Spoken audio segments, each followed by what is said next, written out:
A very, very quick one. I salute you wherever you are watching me from. And I want to make this as brief as possible. The problem with Nigeria is that the Nigerian government are always quick to act when there is a problem.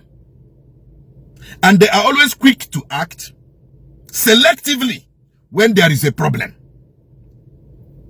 Nigerian government has never, for once, tackled the root cause of agitations in Nigeria. They have never for once tackled it. Before the war, before the Biafran war, Nigerian Biafran war, the Igbos suffered heavy losses. The Igbos suffered heavy losses. Many Igbos were killed in the far north. Properties of Igbos were destroyed in the far north. Many were maimed for life. This was as a result of few northern trained military officers, junior military officers,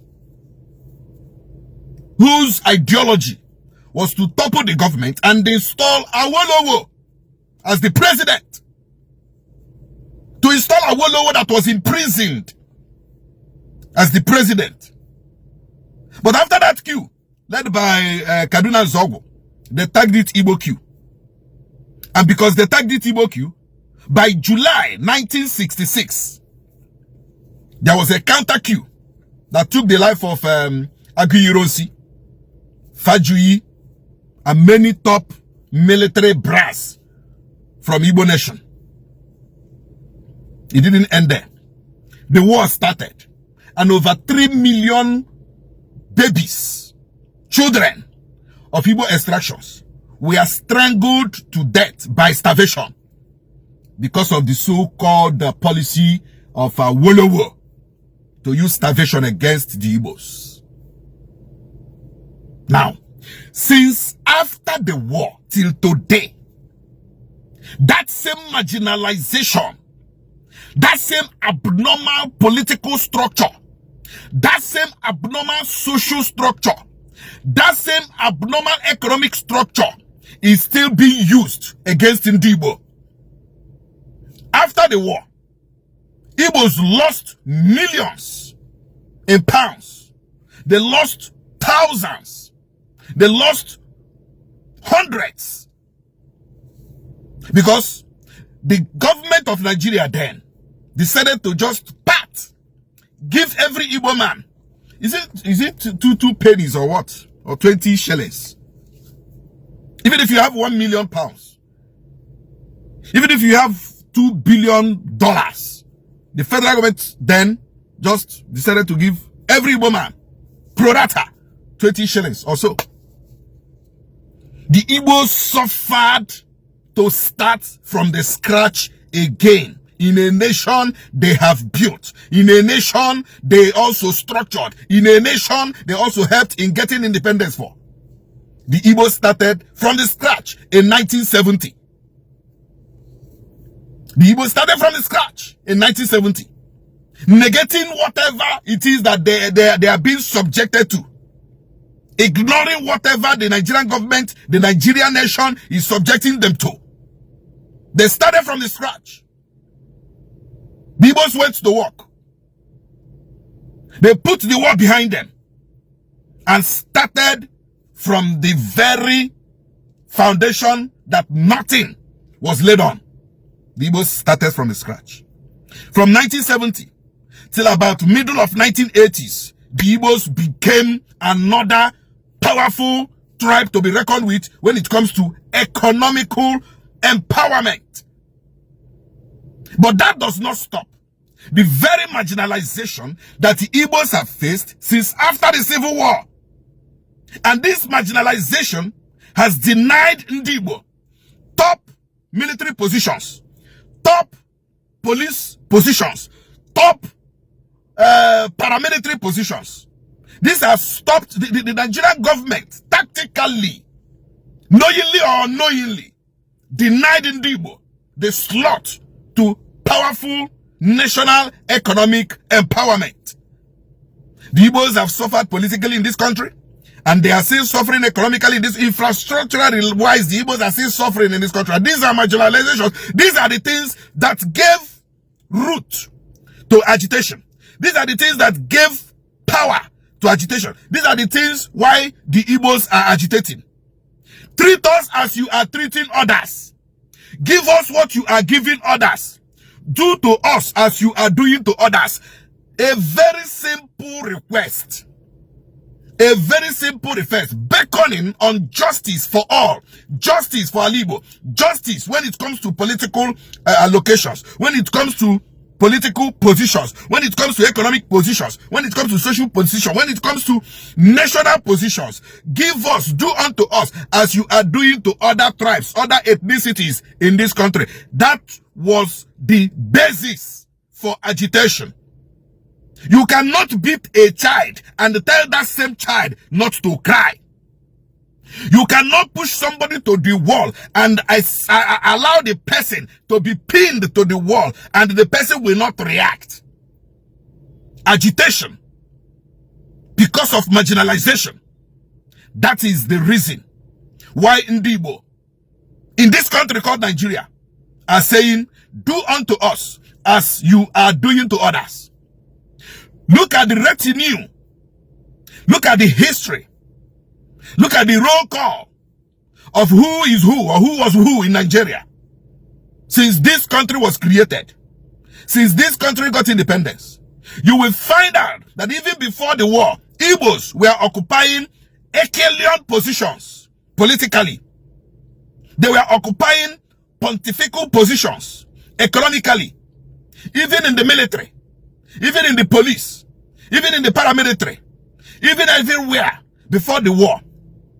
It was like after the war, there was a meeting. There was an agreement not to allow any other Igbo man to climb. It was like there was an agreement not to allow any other Igbo man to climb.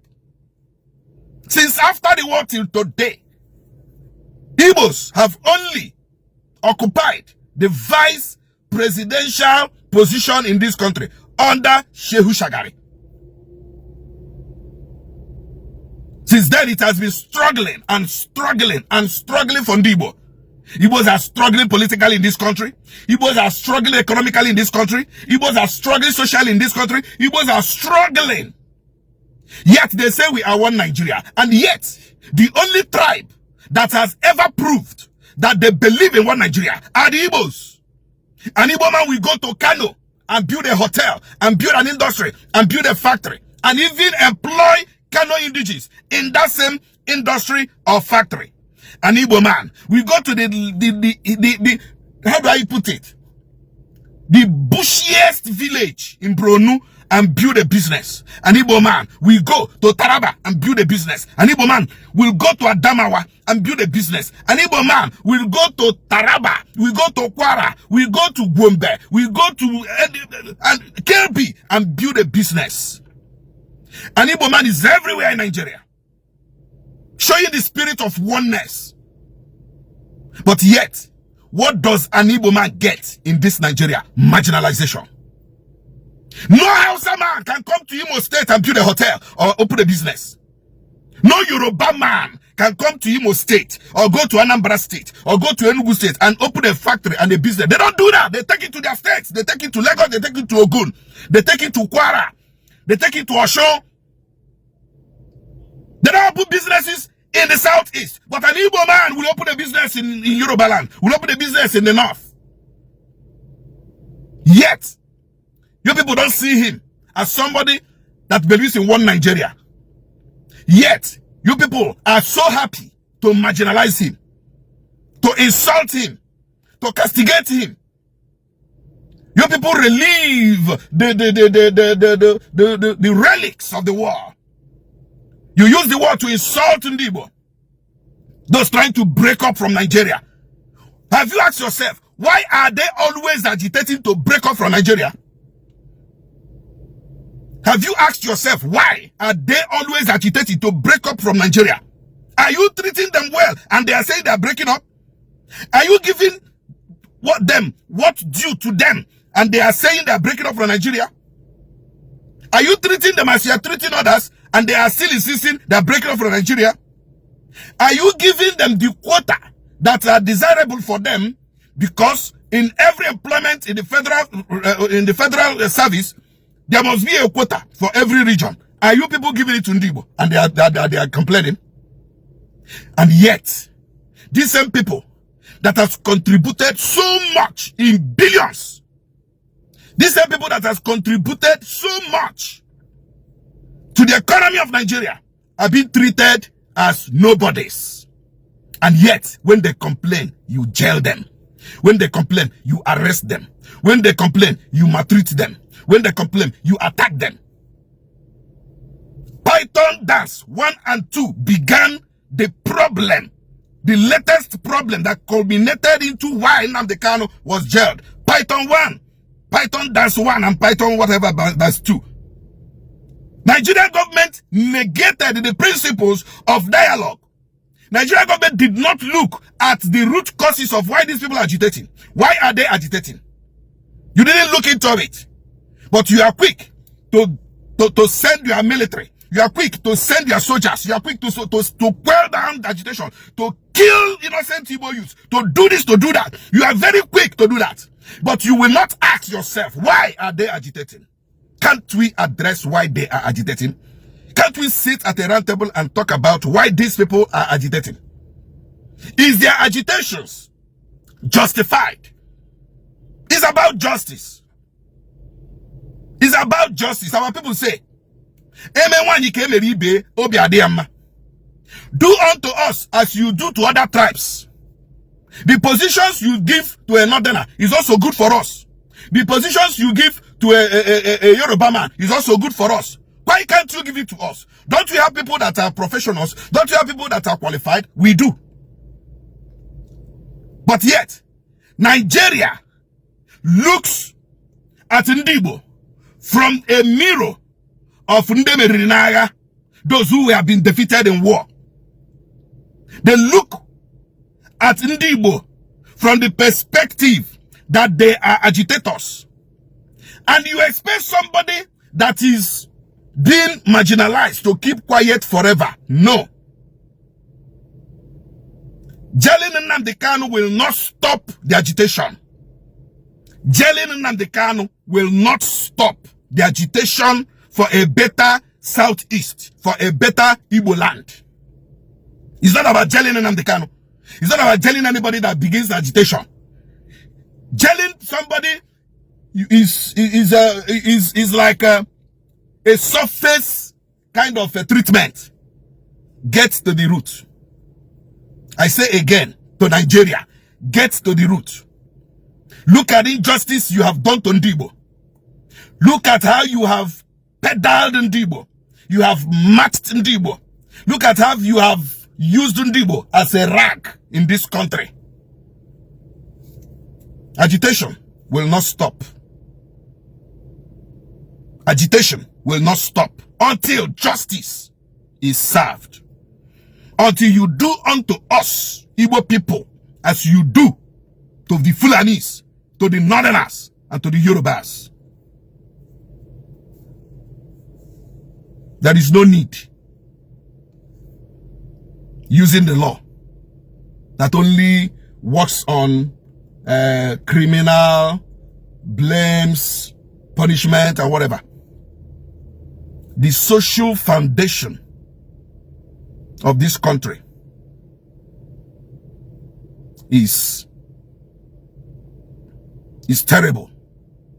And if the Igbos are not treated well, they will shout. If the Igbos are not treated well, they will shout. Jailing anybody will not stop agitation, like I said. Nigerian government and the Nigeria, go back. Go back to the drawing board. Call yourself to order. Know what you have done against Ndibo and do it well. It's a message I am giving out to you this morning. To all those who think that Igbos are the problem of Nigeria, if it was the Yorubas that have been marginalized, wouldn't they shout? If it was the Northerners, the Fulanis that were being marginalized, wouldn't they shout? Wouldn't they agitate? And now because you see Igbo as people, probably because of envy you people have over Igbo, because they are so prosperous, they are so economically empowered, you think your envy will diminish the Igbo nation. No, it will not. Probably the coming of Trump will set everything right. Thank you.